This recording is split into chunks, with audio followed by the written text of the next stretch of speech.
성경 말씀은 신명기 6장 13절 한 절 말씀입니다.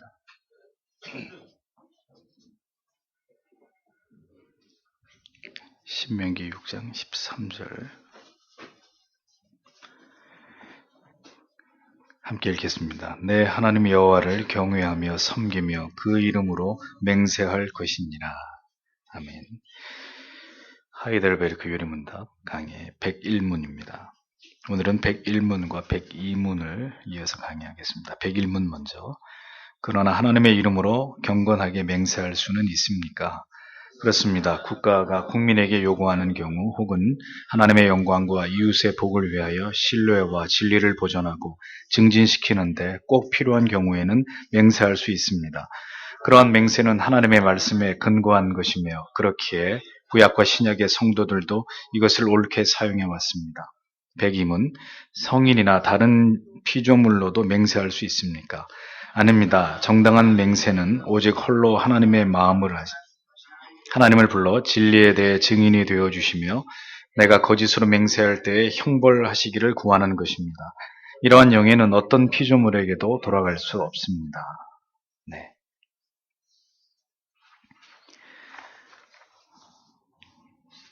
삼계명은 하나님의 엄위하신 이름을 결코 인간이 사사로이 사용함이 결코 죄가 되지 않을 수 없다는 것을 분명하게 경고하고 있습니다. 하나님의 이름을 헛되이 사사로이 부르거나 사용하는 것은 죄가 되는 것이고 그러한 하나님의 이름의 거룩과 영광을 신성모독적으로 훼손하는 것을 지켜보는 것만으로도 구약적인 개념 속에서는 죽임을 당할 수도 있을 만큼 큰 죄가 된다는 사실을 성경과 교리는 우리에게 분명하게 명시하고 있습니다. 북한 사람들이 입만 열면 떠드는 김정은에 대한 최고 존엄이라는 이런 표현은 지나가는 개가 웃을 일입니다. 무슨 인간 따위가 최고 존엄 어쩌고 저쩌고 이런 단어를 사용하는 것 자체가 저 나라가 우상화되어 있는 그런 참 반기독적이고 하나님을 대적하는 그러한 집단이라는 것을 보여주는 것이죠. 그러나 하나님의 이름에 대해서 성도는 그야말로 최고 존엄을 지키는 일에 있어서 삼가 세심한 주의를 기울이지 않으면 부지불식간에 죄를 범하게 될 수 있다는 것을 우리는 잊지 말아야 합니다. 하나님의 이름을 함부로 취급하지 않는 것에서부터 죄를 억제하는 효과가 우리의 마음에 작용하게 되므로 성도는 농담으로라도 결코 하나님의 이름에 대한 거룩을 훼손하는 일들은 지극히 삼가하는 것을 통해서 죄를 범할 수 있는 마음의 해이를 막는 일에 노력하지 않으면 안 된다는 것입니다. 그러면 하나님의 이름으로 맹세를 하는 일은 모든 경우에 있어서 전면 금지되어 있는 것이냐 하면 교리는 그렇지 않다고 설명을 합니다. 우리 자신의 이익을 위해서 혹은 신중하지 않은 채로 가볍게 한 맹세들은 다 성경이 금하고 있지만 하나님 앞에서 신실하고 진정한 어떤 하나님의 뜻을 이루기 위한 그런 차원에서의 서약이나 맹세는 가하다고 교리는 밝히고 있습니다. 하나님을 두려워함으로 진실되고 정직하게 마음을 다하여 하는 서약과 맹세는 허용되는데 이는 반드시 성경의 진리와 다르지 않아야 되는 것이고 성경을 벗어나서는 안 되는 것입니다. 하나님 앞에서의 신전의식을 통해서 두렵고 떨리는 마음으로 서약이 이루어져야 할 것이고 합당하게 드려진 서약은 반드시 하나님과 교회 앞에서 타인과 자신에 대해서 지켜져야만 하는 것입니다. 심지어 그 맹세를 그 서약을 지킴에 있어서 어떤 위험이나 불이익이나 고통이 수반되는 일이 있게 된다 하더라도 그렇게 하나님 앞에서 굳게 맺은 맹약은 지켜져야 되는 것이라는 거죠. 하나님을 사람처럼 여겨서 그냥 약속을 해놓고도 어겨버리고 하나님 앞에서 한 맹세를 무시해도 되는 그런 존재로 여기는 것은 곧 하나님을 향한 모독이 되는 것이라는 겁니다. 합당한 서약이나 맹세를 해놓고 이것을 지키지 않는다면 이는 하나님께서 반드시 그 책임을 물으실 일이 된다는 사실을 우리는 기억해야 합니다. 하나님께서는 사람과 달리 결코 잊어버리는 법이 없으신 분이십니다. 반드시 그 맹세한 것에 대해서 그 준수의 여부를 끝까지 지켜보시는 분이 하나님이십니다. 교리는 합당한 서약의 두 가지 경우를 설명하고 있습니다. 합법적인 맹세가 분명히 허용되지만 맹세가 남용되는 것은 결코 바람직한 것이 아닙니다. 맹세와 서약이 남용되고 있다는 것은 그가 하나님을 경외하지 않고 있다는 분명한 증거가 되는 것이죠. 성경과 교리가 인정하는 맹세의 경우가 무엇인지를 생각해 보겠습니다. 먼저는 국가가 국민에게 서약을 요구할 때다, 이렇게 정리를 하고 있습니다. 칼빈의 사상 속에서 국가관이라고 하는 것은 하나님께서는 국가와 국가의 통수권자들에게 하나님의 권한을 위임하셨다고 믿습니다.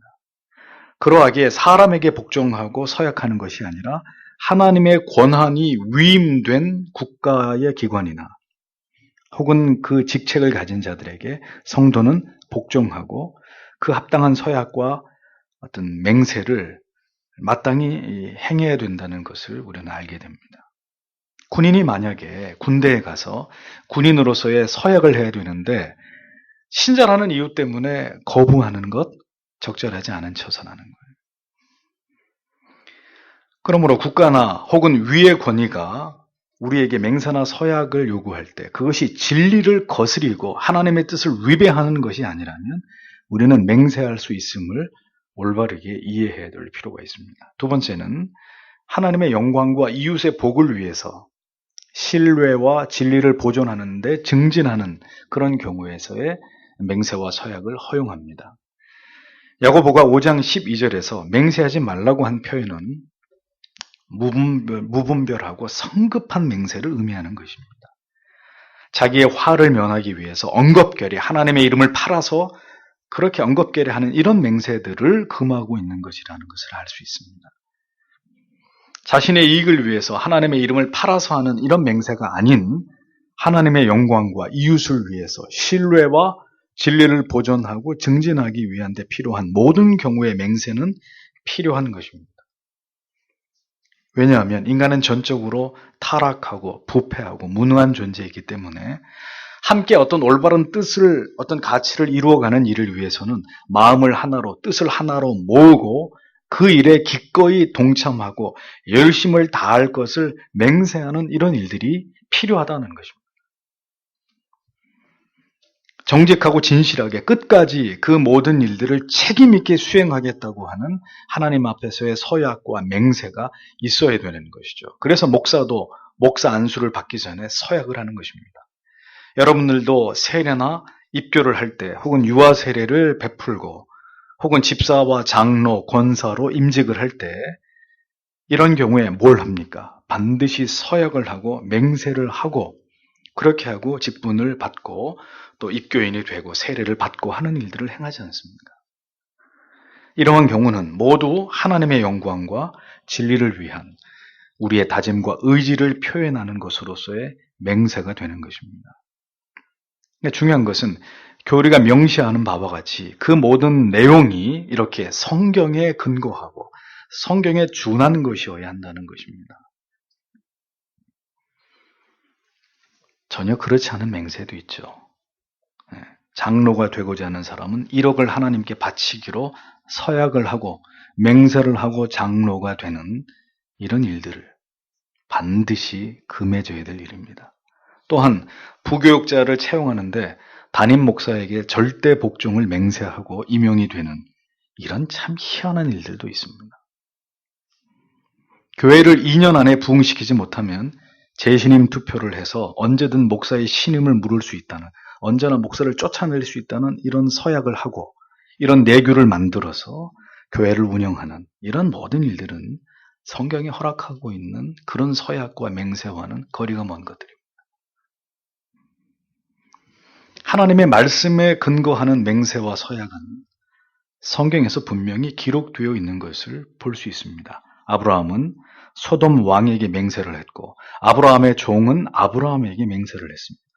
이삭은 아비멜렉과 맹세를 했고 야곱은 라반과 맹세를 했죠. 요셉도 이스라엘 백성들에게 맹세하는 장면이 성경에 기록되어 있습니다.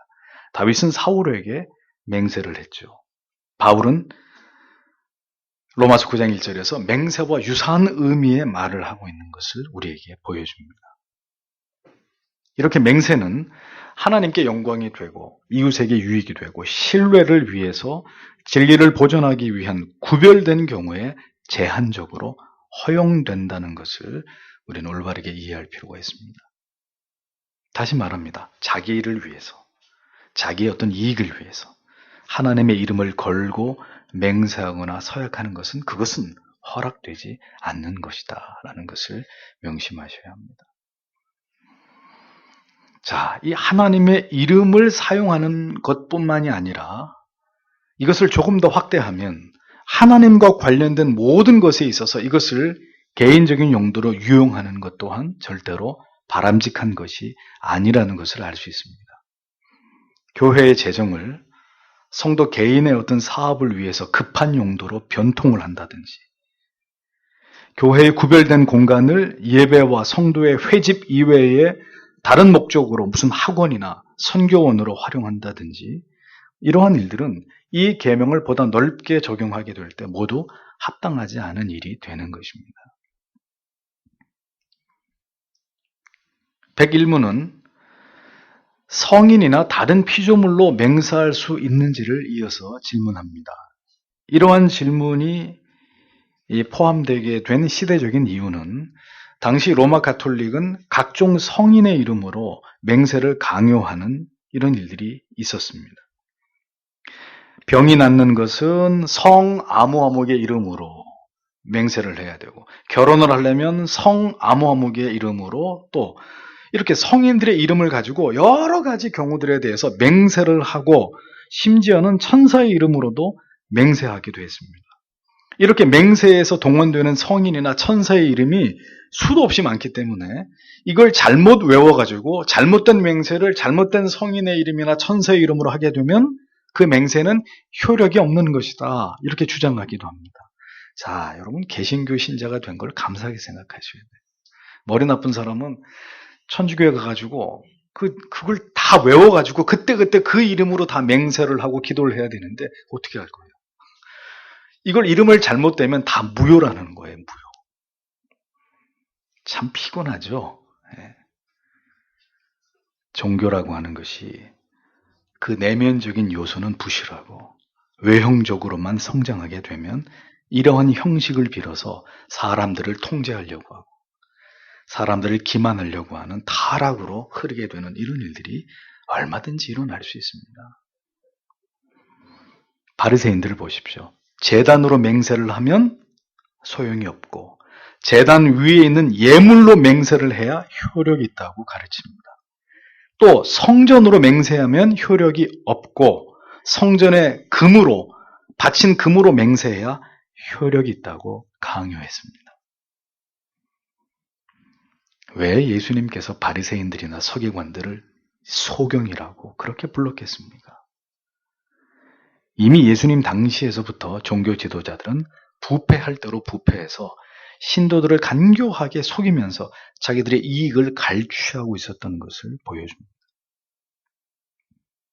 그렇게 되는 것입니다.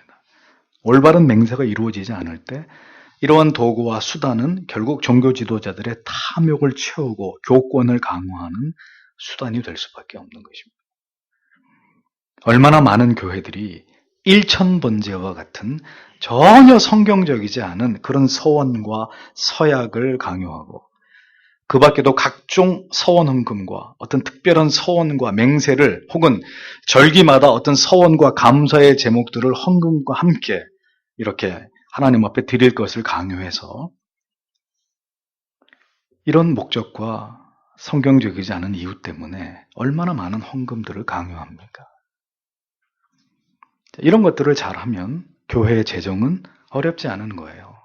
자꾸 이런 어떤 서약과 맹세를 강요하면서 그런 식으로 하나님 앞에 강제로 헌금하게 만들면 헌금하시는 분들도 기꺼이 하시는 것이고 교회 재정은 어려워지지 않겠죠. 우리 교회처럼 전혀 이런 것들을 금기시하고 그런 방식으로 하나님 앞에 드리는 것을 강요하지 않으면 어려운 거예요. 근데 그런 것이 어떻게 믿음이라고 할 수 있느냐 하는 것입니다. 헛된 맹세와 서원의 물질을 드려야 복을 받고 기도가 이루어진다는 이런 말에는 기꺼이 지갑을 열고 주님의 교회를 정상적으로 운영하기 위해서 성도님들의 의무를 다하자고 하면 그 목적을 분명히 밝혀서 교회를 위해서 헌금을 하자고 하면 이것은 동기가 너무 미약해지는 거예요.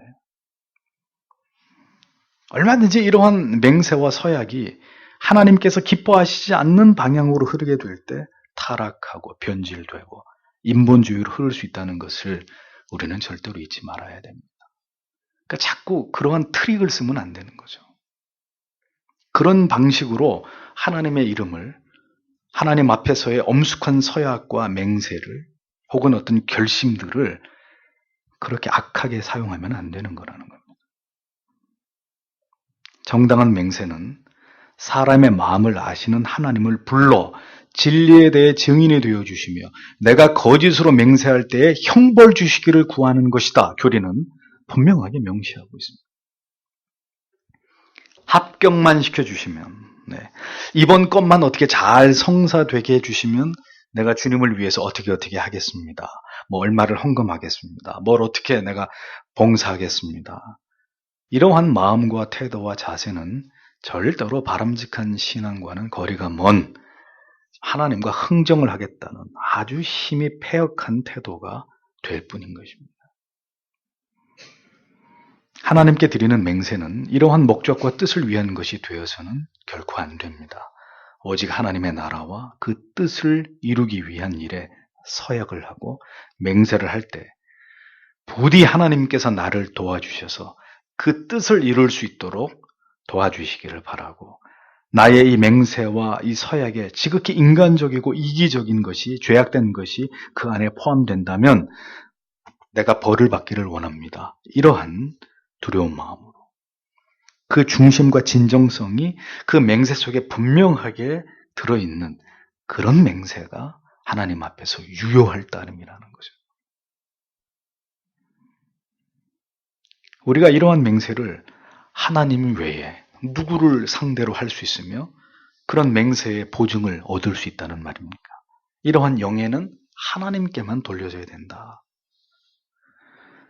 서약은 우리의 마음을 감찰하시는 속일 수도 숨길 수도 감출 수도 없는 하나님 앞에서 성도가 두렵고 떨림으로 할 수 있는 것입니다. 구약에서 언약을 체결할 때 어떻게 했습니까? 짐승을 잡아다가 반으로 쪼개가지고 생각해 보세요. 저 길바닥에 로드킬 당한 짐승들도 처참하잖아요. 그런데 송아지나 양 같은 이런 짐승을 반으로 쪼개가지고 이렇게 벌려놓았다고 생각해 보세요. 피가 낭자할 거 아닙니까? 그 사이를 지나가게 했습니다. 짐승을 잡아서 둘로 쪼개고 벌려놓고 그 사이를 지나가면서 언약을 맺었습니다. 그게 어떤 의미인 줄 아십니까? 이 약속을 파기할 시에는 이 쪼개진 짐승처럼 내가 쪼개어지기를 원한다는 거예요. 합법적인 서약은 이렇게 하나님 앞에서 오직 하나님의 이름으로 하는 것입니다. 나를 아시는 하나님 앞에서 숨김없이 모든 마음과 진실을 다해서 맹세하는 것입니다. 그리고 이 맹세와 서약이 잘못되었다면 응당한 그 벌을 내가 달게 받을 것을 각오하고 하나님께 맹세하는 것입니다. 그러니 아무리 좋은 의미에서의 맹세를 할지라도 가볍게 하거나 자주 할 수는 없는 것이겠죠. 그 의미를 안다면 말입니다. 그 누구의 이름으로도 이와 같은 맹세를 할 수 없고 그 같은 맹세를 지킬 이유도 없는 것입니다. 오직 하나님의 이름 앞에서가 아니면. 여러분 과거에 부당한 목사의 강요로 인해서 어떤 서약이나 서원이나 맹세를 하신 것이 있습니까? 혹 그것이 족쇄가 되어가지고 묶여있는 분들이 계신다면 저는 오늘 이 시간에 말씀드립니다. 자유하십시오. 그런 헛된 맹세를 지키지 못해서 지금 양심의 가책을 느끼고 있다면 그런 모든 불법적인 서약의 대상이 하나님이 아니고 사람이었다면 어떤 사람의 속임과 어떤 간악한 어떤 기만에 의한 것이었다면 그런 맹세는 지킬 필요가 없는 것이라는 겁니다. 모든 불법적인 서약의 대상자들은 그 불법적인 서약과 맹세로 인한 모든 벌을 달게 받게 될 것입니다.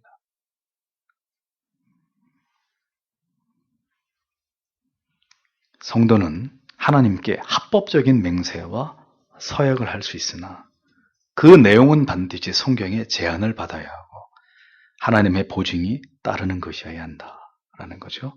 그리고 그 맹세와 서약을 어길 경우에는 하나님 앞에 준엄한 벌을 받게 된다는 사실 또한 엄수해야 하는 것입니다.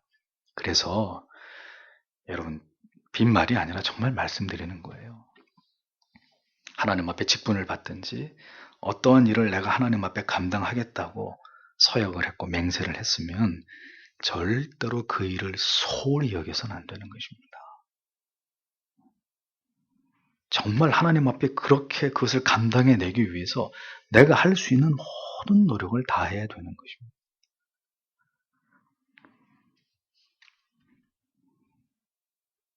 정말 이 서약이 잘못됐다면 하나님 앞에 드린 이 맹세가 그 맹세를 이루어가는 나의 삶의 의지나 노력이 불성실했다면 내가 죄를 범하게 되는 것이고 징계를 받게 되는 일이 되지 않을까 주의하셔야 되는 거죠.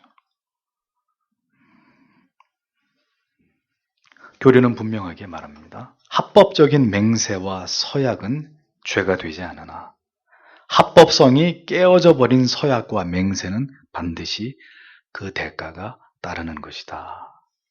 오늘은 이 3계명과 관련해서 하나님의 이름으로 맹세할 수 있는지의 여부, 성인이나 다른 피조물로는 그런 맹세가 가능한지에 대한 여부를 함께 생각해 보았습니다.